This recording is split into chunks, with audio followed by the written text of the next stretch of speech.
তারপর তারপর শেষ হলো 14 বছরের অজ্ঞাতবাস। সে আমাকে দেখে ডুকরে উঠল, তুমি এমন বিবর্ণ কেন?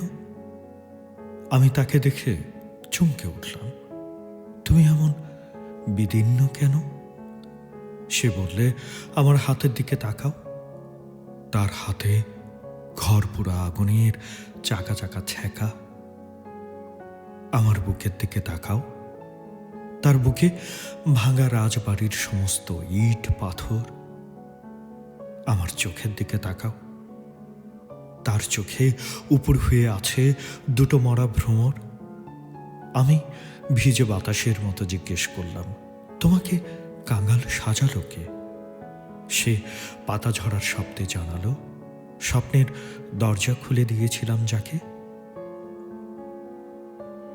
তারপর তারপর আমি তাকে সাজাতে বসলাম আমার নিজের ভিজে পালকে।